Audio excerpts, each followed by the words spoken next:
St. Augustine Commentary on the Gospel of John, chapter 8, verse 28 to 32, Tractatus 40.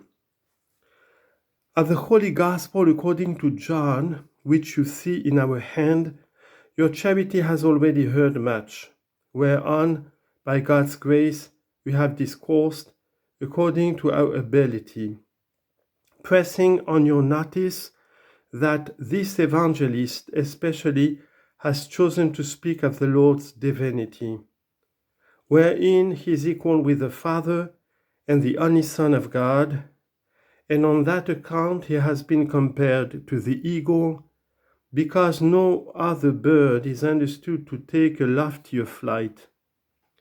Accordingly to what follows in order, as the Lord enables us to treat of it, listen with all your attention.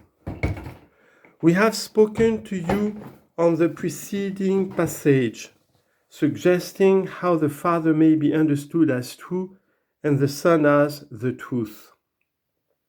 But when the Lord Jesus said, "He that sent me is true," the Jews understood not that he spoke to them of the Father. And he said to them, as you have just heard in the reading, "When you have lifted up the Son of Man, then shall you know that I am, and that I do nothing of myself. But as the Father has taught me, I speak these things." What does this mean? For it looks as if all he said was that they would know who he was after his passion. Without doubt, therefore, he saw that some there whom he himself knew, whom with the rest of his saints he himself, in his foreknowledge, had chosen before the foundation of the world, would believe after his passion. These are the very persons whom we are constantly commending, and with much entreaty setting forth for your imitation. For, on the sending down of the Holy Spirit after the Lord's passion and resurrection and ascension, when miracles were being done in the name of him whom, as if dead, the persecuting Jews had despised, they were pricked in their hearts, and they who in their rage slew him were changed and believed. And they who in their rage shed his blood now in the spirit of faith drank it, to wit those 3,000 and those 5,000 Jews, Acts chapter 2 verse 37 and 41 and chapter 4 verse 4, whom now he saw there, when he said, "When you have lifted up the Son of Man, then shall you know that I am he." It was as if he had said, "I let your recognition lie over till I have completed my passion. In your own order you shall know who I am." Not that all who heard him were only then to believe, that is, after the Lord's passion. For a little after it is said, as he spoke these words, many believed on him, and the Son of Man was not yet lifted up. But the lifting up he is speaking of is that of his passion, not of his glorification of the cross, not of heaven. For he was exalted there also when he hung on the tree, but that exaltation was his humiliation, for then he became obedient even to the death of the cross. Philippians chapter 2 verse 8. This required to be accomplished by the hands of those who should afterwards believe, and to whom he says, "When you have lifted up the Son of Man, then shall you know that I am he." And why so, but that no one might despair how guilty his conscience, when he saw those forgiven their homicide who had slain the Christ? The Lord then, recognizing such in that crowd, said, "When you have lifted up the Son of Man, then shall you know that I am he. You know already what I am signifies, and we must not be continually repeating, lest so great a subject begot distaste. Recall that I am who am, and he who is has sent me. Exodus chapter 3 verse 14. And you will recognize the meaning of the words, then shall you know that I am. But both the Father is and the Holy Spirit is. To the same is belongs the whole Trinity.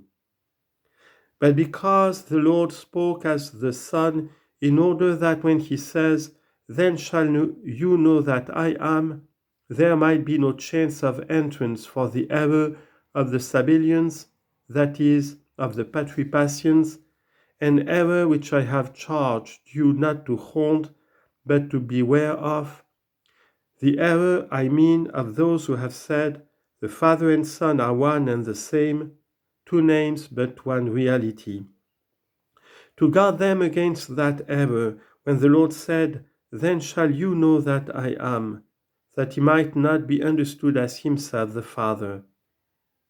He immediately added, and I do nothing of myself, but as my Father taught me, I speak these things. Already was the Sabellian beginning to rejoice over the discovery of a ground for his error. But immediately on showing himself as it were in the shade, he was confounded by the light of the following sentence. You thought that he was the Father because he said, I am. Hear now that he is the Son, and I do nothing of myself. What means this, I do nothing of myself? Of myself I am not, for the Son is God of the Father. But the Father is God, yet not of the Son. The Son is God of God, and the Father is God, but not of God. The Son is light of light, and the Father is light, but not of light. The Son is, but there is one of whom he is, and the Father is, but there is none of whom he is. Let not then, my brethren, his further words, as my Father has taught me, I speak these things, be the occasion of many carnal thoughts stealing into your minds. For human weakness can think, but as it is accustomed to act and to hear. Do not then set before your eyes as it were two men, one the Father, the other the Son, and the Father speaking to the Son. As any one of you may do when you say something to your son, admonishing and instructing him how to speak, to charge his memory with what you have told him, and having done so, to express it in words, to enunciate distinctly and convey to the ears of others what he has apprehended with his own. Think not thus, lest you be fabricating idols in your heart. The human shape, the outlines of human limbs, the form of human flesh, the outward senses, stature and motions of the body, the functions of the tongue, the distinctions of sounds, think not of such as existing in that Trinity, save as they pertain to the servant form, which the only begotten Son assumed, when the Word was made flesh, to dwell among us. Chapter 1, verse 14.